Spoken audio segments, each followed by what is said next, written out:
Khi để mình đi vào cái chủ đề ngày hôm nay thì học đàn guitar thì chúng ta phải đầu tiên để trả lời các câu hỏi của các bạn học guitar bắt đầu từ đâu, thì một cái lời đầu tiên là mình xin được chia sẻ, đó là trước hết là chúng ta cần phải có một cái đàn guitar, cần có một cái sự tìm hiểu về cái đàn guitar. Thì những ngày hôm nay mình chia sẻ với các bạn ở đây, cái đàn guitar của chúng ta, nhiều bạn thì thực tế là nghe thấy đàn guitar và thấy người ta chơi, nhưng thực tế ra chỉ có biết nó là cái đàn guitar thôi, chứ không biết thực tế nó có gì. Vì chúng ta yêu thích thì chúng ta cũng nên tìm hiểu, và chúng ta như là phải tập luyện và vui chơi với nó, thì chúng ta sẽ có những cái như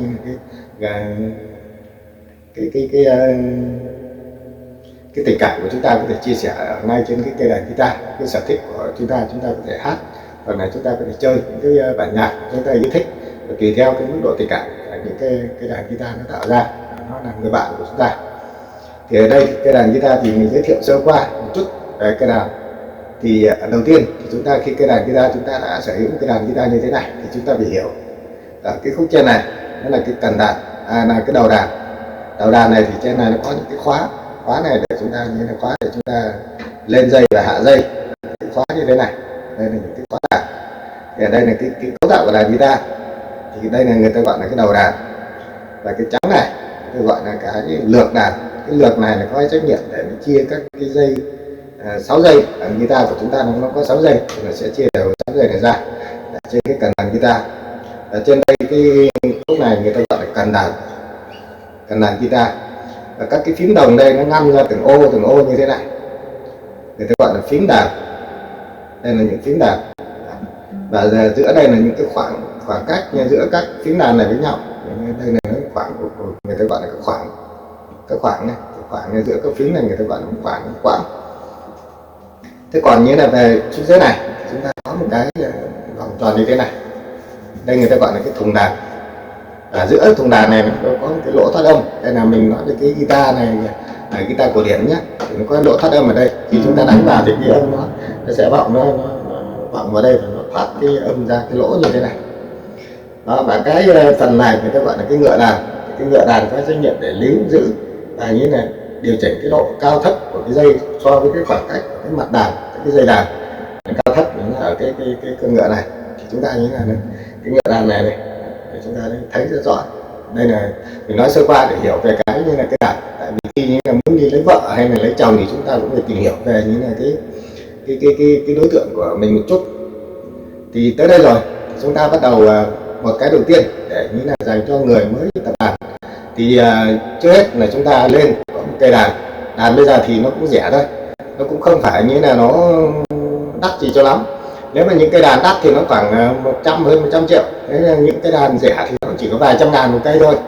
Thì đàn guitar thì chúng ta có một số loại đàn guitar 6 dây là đàn guitar classic, như cái mình đang chơi đây là cái classic. Một cái như là guitar acoustic. Acoustic là guitar nó khác, cái cần nó nhỏ hơn một chút và phím đàn nó dài hơn, và thường nó sẽ khoét lõm vào đây này, người ta chơi xuống những cái ngăn dưới này. Thì là cái đàn guitar khác nhau của nó là gì? Thì cái cần đàn guitar này của classic thì nó rộng hơn, và cái cần đàn của acoustic thì nó nhỏ hơn. Mình nắm này nó sẽ nhỏ hơn, và cái cần đàn của classic thường là nó rộng cái bản này hơn, bản này nó sẽ rộng hơn. Thì về cái âm sắc của đàn acoustic thì nó trầm và nó ấm, nó phù hợp với các giai điệu như là nhẹ nhàng, tình cảm, như là bolero hoặc là nhạc trữ tình. Nhạc trữ tình cũng là nó thuộc dạng bolero thôi. Thế còn về nhạc và sử dụng dây ly lông, acoustic này chúng ta sử dụng dây ly lông. Thế còn nếu mà classic thì chúng ta sử dụng dây ly lông. Đó, thì dây ly lông thì nó sẽ mềm hơn, và khi chúng ta mới tập thì nó thường là rất đau các đầu ngón tay như thế này. Cái đầu ngón tay của chúng ta rất là đau, thì chúng ta nên sử dụng là cây classic. Còn nếu mà chúng ta như là khi mà thích như là những cái nhạc mà tiếng nó vang, nó âm vang và nó thanh hơn, thì chúng ta sử dụng đàn dây sắt là đàn acoustic. Thì sử dụng bằng dây sắt thì cái âm thanh nó sẽ vang và nó to, nó vang nó thanh hơn. Thì cái dây này là khác cái dây ly lông này, nó trầm và nó ấm. Đó là cái khác nhau của giữa hai cái cây đàn guitar. Còn guitar điện thì không nói rồi, guitar điện thì nó cũng thuộc dạng như là của acoustic.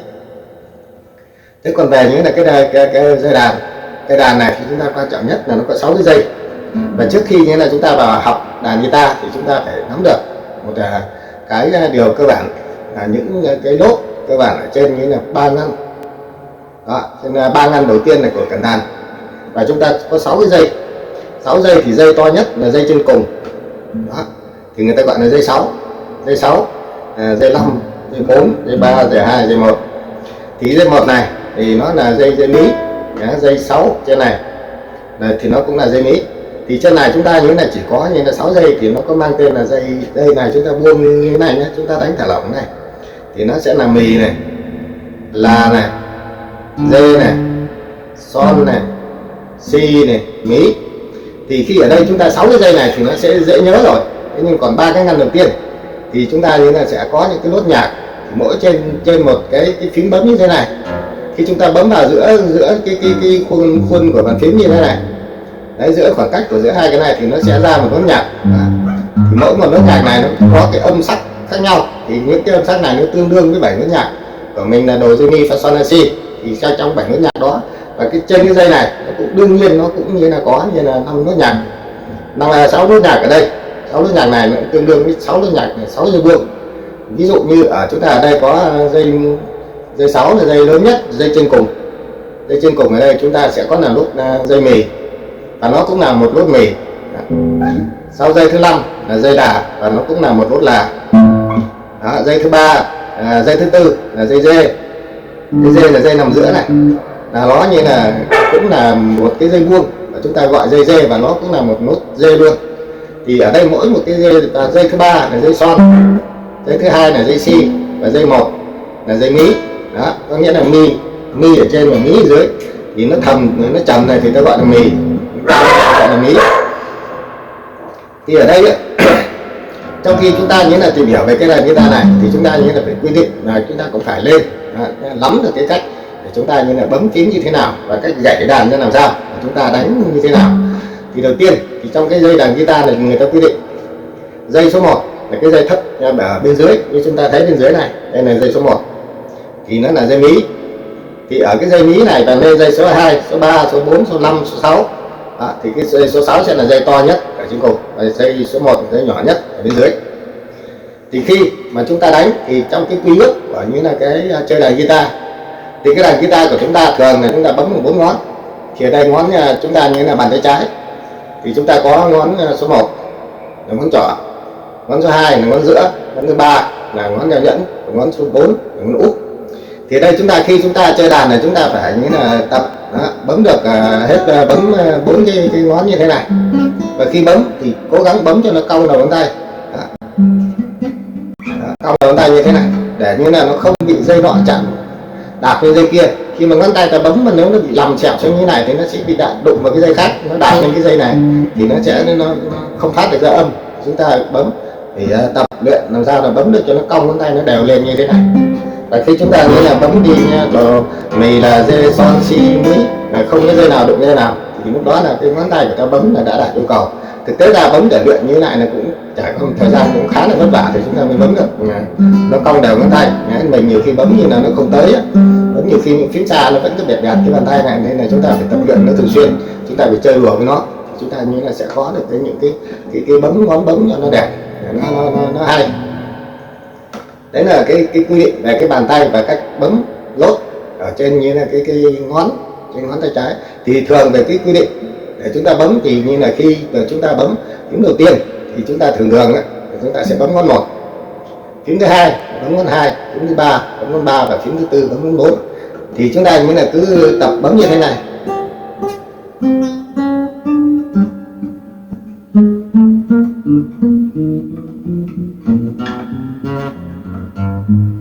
Đó, thì bấm hàng ngày chúng ta sẽ cứ bấm đều đều như vậy.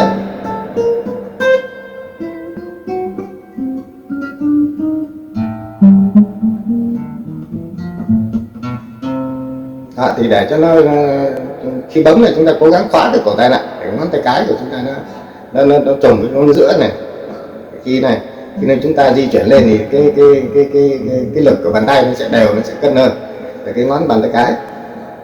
Thì khi bấm thì chúng ta cố gắng chúng ta chia ngón ra như thế này nhá, để như là khi ta bấm ấy thì nó linh hoạt hơn cho cái ngón tay cái và nó tự chủ và nó độc lập hơn. Khi tập thì chúng ta tập như thế này, 1 2 3 4 đó. Và khi ta dở lên thì ta bấm 1 2, những cái ngón này mình cũng không dở ra nhé, là ta cố gắng ta giữ cho nó nằm im.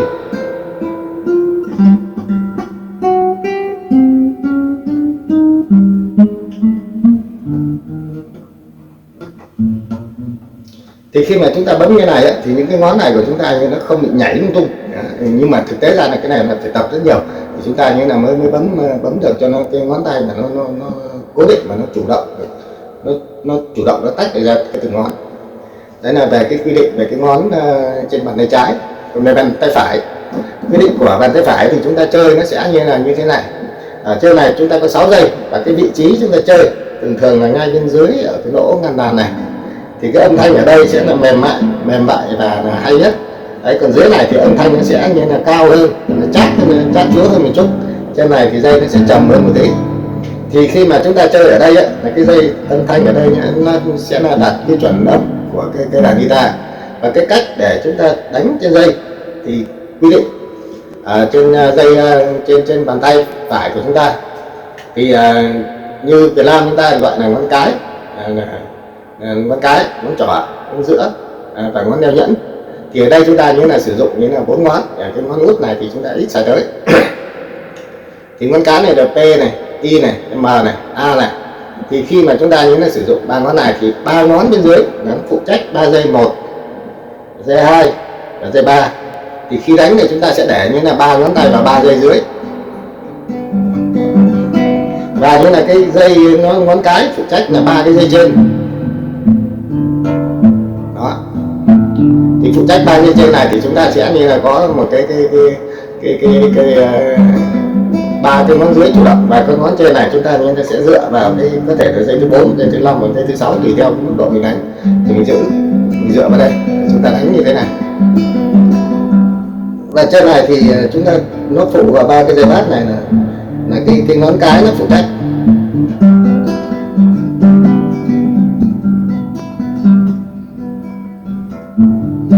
Đó.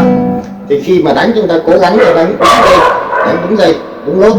Và như là ở 3 cái ngón này người ta như là phải quy định phân phó cho nó rõ ràng là 3 ngón trỏ, ngón nhẫn và ngón áp út. Thì ngón đeo nhẫn ấy, ngón áp út ấy thì chúng ta sẽ phụ trách 3 giây dưới và ngón cái là 3 giây trên.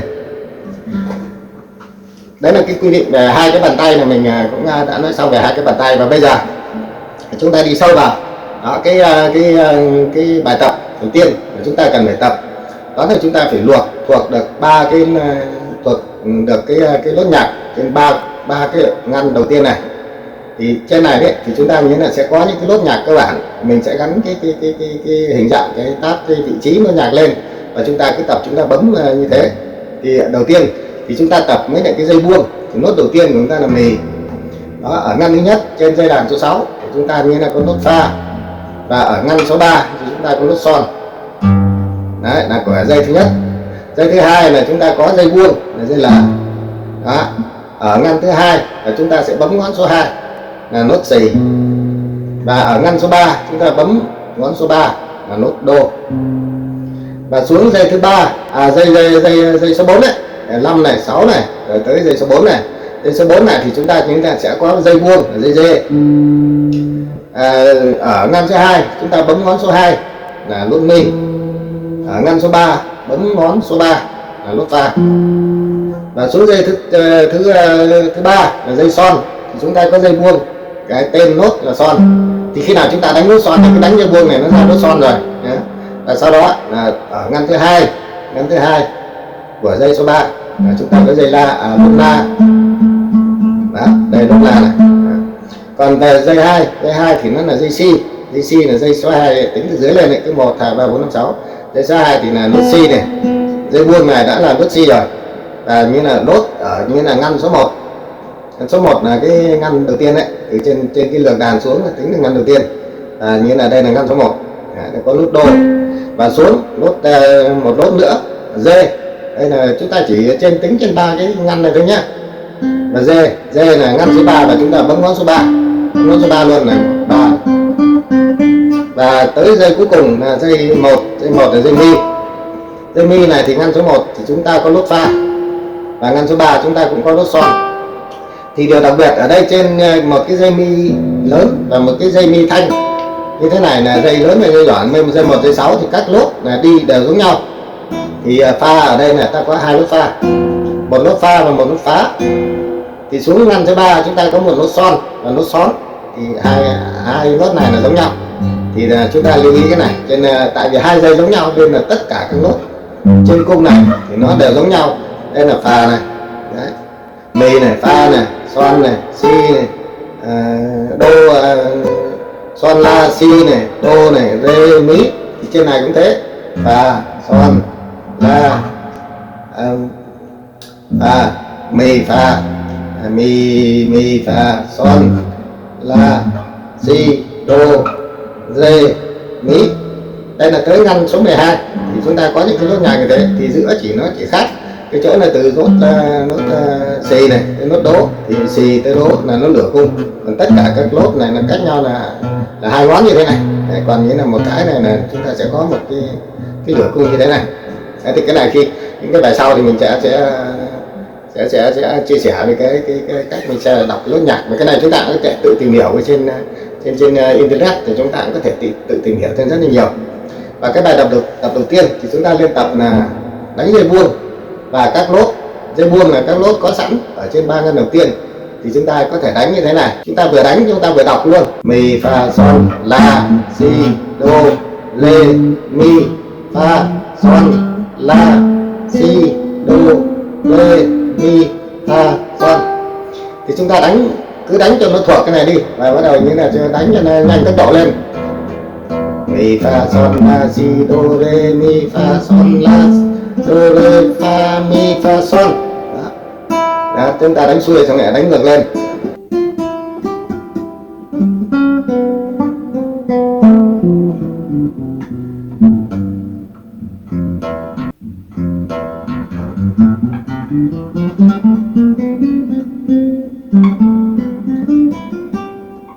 Chúng ta đánh xuôi xuống này.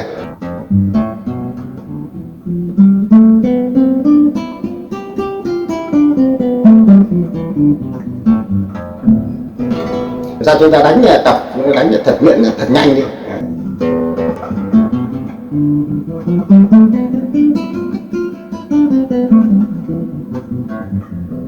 Đó, coi như chúng ta đã hoàn thành bước 1. Thì khi chúng ta đã nắm được những cái nốt như ở trên ngăn 3 này thì các hợp âm sau như là mình sẽ có những cái chia sẻ về các cái hợp âm để chúng ta cùng tập ở trên các hợp âm.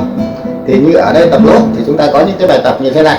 Giả sử như khi mà tập nốt ấy, thì chúng ta đánh những cái bài như là nó có cái nốt đơn giản, bài chúc mừng sinh nhật đi chẳng hạn.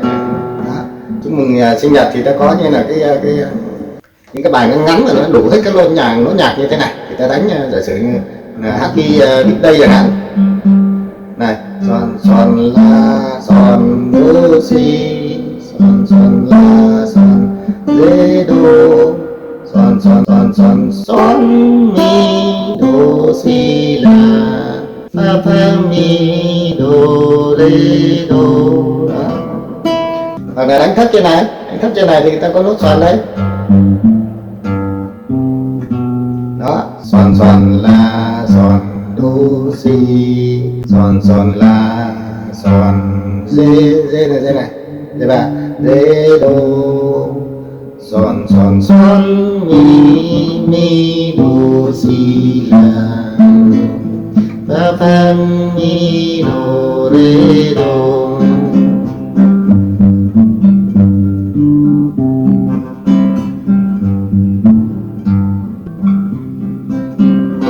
Đại loại là chúng ta tập như thế, thì chúng ta như là tập đánh theo cái và cũng là tập cái đọc cái nốt nhạc trên, thì mình sẽ gắn cái bài happy birthday này rồi, thì chúng ta như là đánh, chúng ta tập nhớ nốt và chúng ta tập theo, thì chúng ta sẽ có những cái bài tập để chúng ta nhớ nốt nhạc. Cái dây này là nốt gì, nốt này nốt gì, mình sẽ gắn cái tab kèm vào, thì chúng ta như là chúng ta sẽ tập được những cái bài hát đơn giản.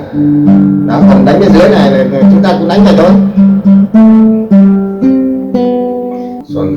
Son la son rê đô, son mi đô si la, fa mi đô rê đô. Đó thì khi chúng ta tập thì chúng ta cứ tập từ từ như vậy thôi, cũng không cần cần phải vội vàng, mà cái này tập chúng ta cứ tập bấm cho nó đúng nốt cho nó chính xác. Lâu mình gì đó, khi mà chúng ta như thế nào tập cái này nó cũng phải đòi hỏi là chúng ta phải kiên nhẫn. Tại vì khi chúng ta để cái ngón tay này vào này, chúng ta kéo ở đây này là nó cũng chưa có chịu ra đâu, nên là chúng ta phải tập rất là nhiều nhé. Cố gắng tập cho nó 3 cái ngón này, 3 ngón, và như là chúng ta đánh cho đúng dây.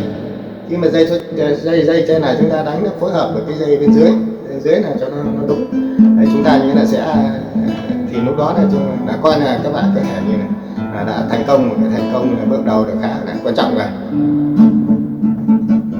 Đấy thì khi mà chúng ta như là những cái bài như thế này mà chúng ta có thể như là khi tập được rồi ấy, thì chúng ta có thể chơi được những cái bài hát mà chúng ta yêu thích, thì chúng ta và theo các nhịp điệu về sau này chúng ta sẽ đưa những cái bài hát mà có những cái nhịp điệu nó vào chúng ta chơi thì nó cũng đơn giản thôi. Thì cứ có hợp âm là có bài hát khi mà chúng ta cảm âm tốt rồi thì những cái bài hát mà chúng ta có thể tự hát, tự nhiên là chơi cho nó theo cái ý thích của mình, theo cái giọng của mình nữa. Trong nắng chiều bay hỏi nó bao nó không tên thì nó không tên bây giờ gần nhẹ lòng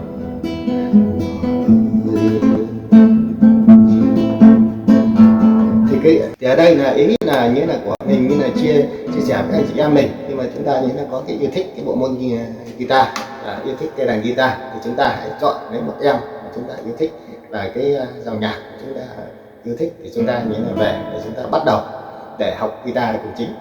Xin cảm ơn các anh chị và các bạn đã theo dõi video tới đây, như là cái buổi chia sẻ của mình hôm nay về những cái cơ bản lần đầu tiên về cái đàn guitar, và cũng là bài số 1 mình xin gửi tới tất cả các quý vị, các anh chị.